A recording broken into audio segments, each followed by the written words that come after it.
Hey guys, this week I'm just doing a quick update on our hitch extension setup and our trailer. We just towed it about 300 miles from southern New Hampshire to central New York. Along the way, I recorded some of how the hitch extension works. I was really curious about the action going over some of the bumps on the highway, what it would do, how much it flexes. So in this video, I'm going to share with you the footage of that and give you a complete tour of what we installed and how it's been working. Only 300 miles so far. I was really hoping to get a torque lift super hitch, but I ran out of time. So I took the existing extension that I had, added some chains, some turnbuckles. I got a new Anderson sway control hitch. It's really nice. I like it so far. I'll show you that. But it's been flawless. Absolutely no issues. And I love the Anderson hitch. Let's get into it.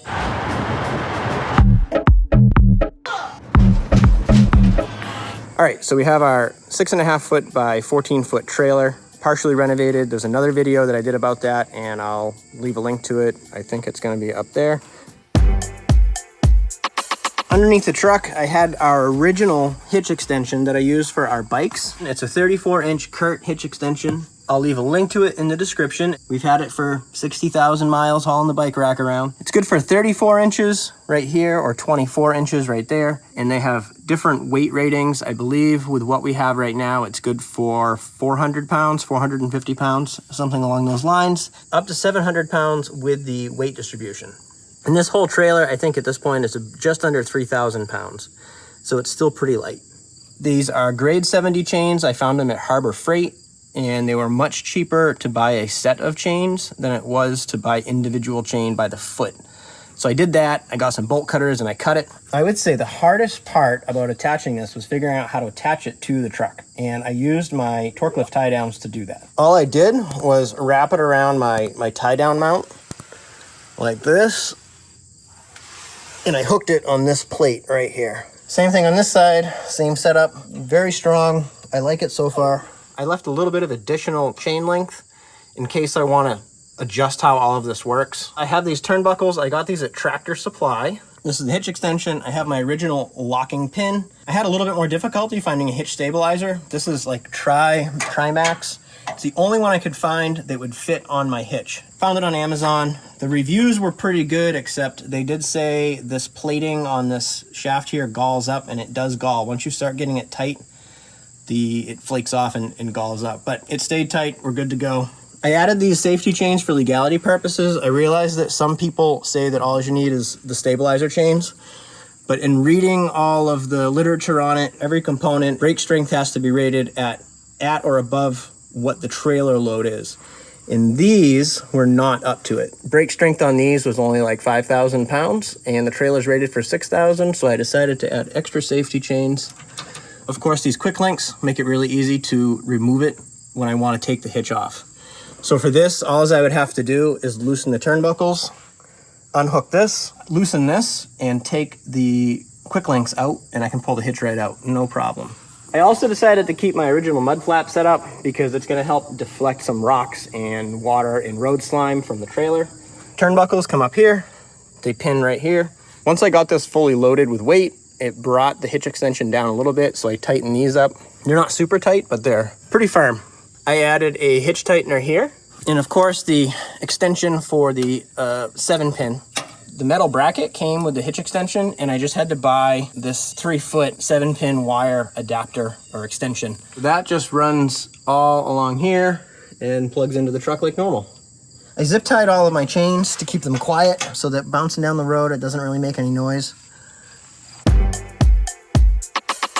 I spent night after night watching videos and reading reviews on hitch extension setups, weight distribution hitches, sway control, all kinds of stuff. My top 2 contenders were this Anderson hitch and the WaySafe hitch. But the WaySafe hitch was a lot more complicated. It was double the weight and more than double the price. I got this for $600 with free shipping, and the WaySafe was going to be like $1,300 or $1,400. The other thing is that this weighs all in 60 pounds. The WaySafe was going to be somewhere around 120. That adds to my hitch weight, and it makes it a lot more difficult for me to maneuver. A lot of the weight distribution hitches with the anti-sway tend to be pretty noisy. That's one of the most common complaints that I found. And everyone says that this Anderson hitch is very quiet, and I will say it is. I've done a lot of 3-point turns, turning in circles just to play with it, and it's super quiet.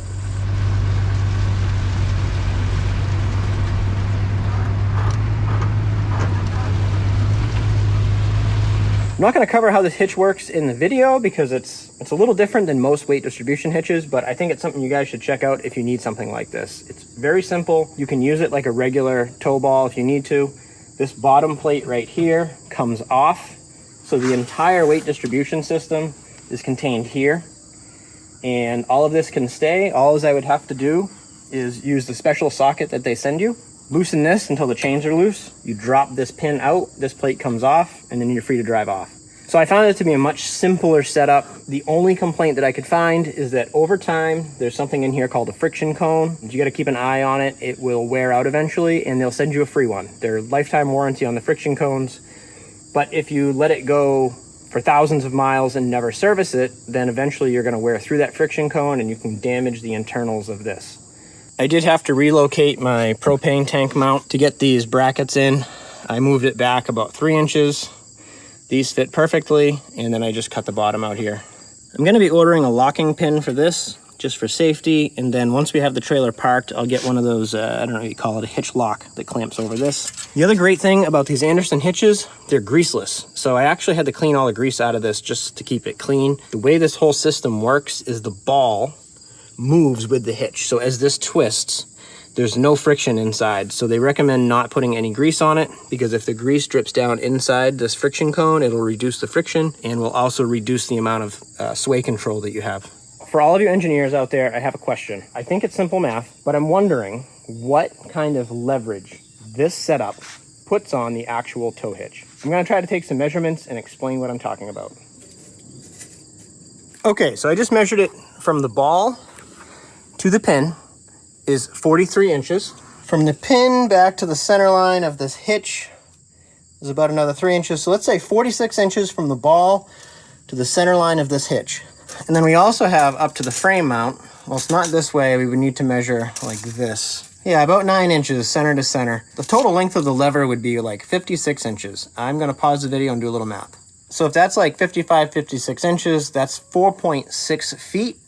If I have 300 pounds of tongue weight, that would multiply back to just about 1,400 foot-pounds of torque on this welded section right here, I think.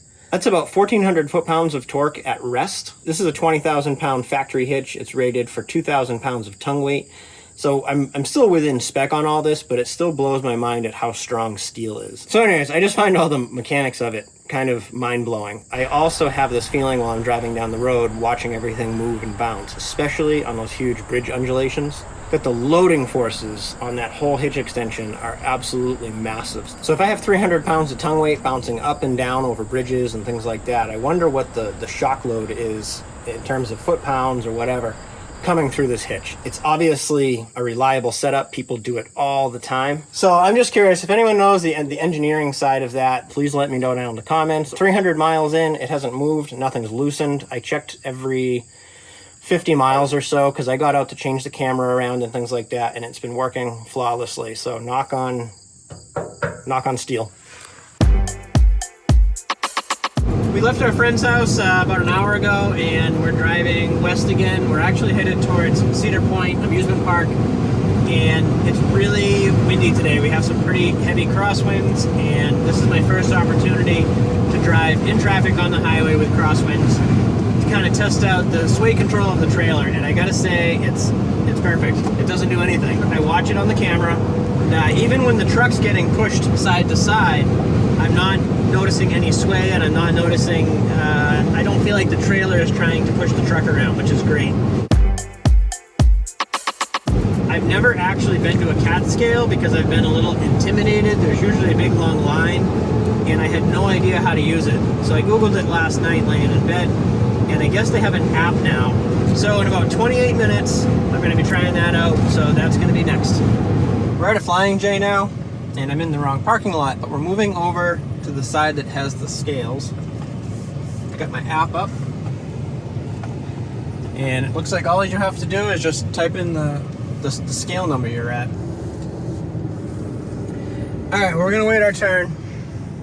Never done this before. We've been on a bunch of scales, like weigh station scales that were closed and things like that, but I'm looking forward to getting weights for each axle, and it'll be nice if this works, because then you don't have to deal with going in and getting receipts.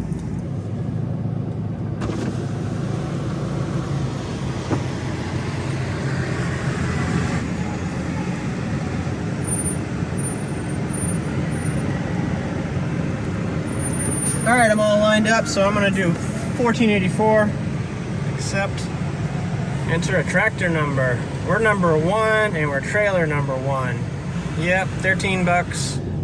Okay, so we're 18,860 pounds. And I'm gonna drive off and let the next guy go. I'm happy we got weighed. It looks like the trailer axle is 3,800 pounds. I'm hoping 400 of that is on the tongue. So the total trailer weight is 4,200 pounds. And then the axle weights we're about 15,000 pounds, almost exactly. 400 pounds of that is tongue weight. We're 9,600 pounds on the rear axle, 5,400 pounds on the front axle.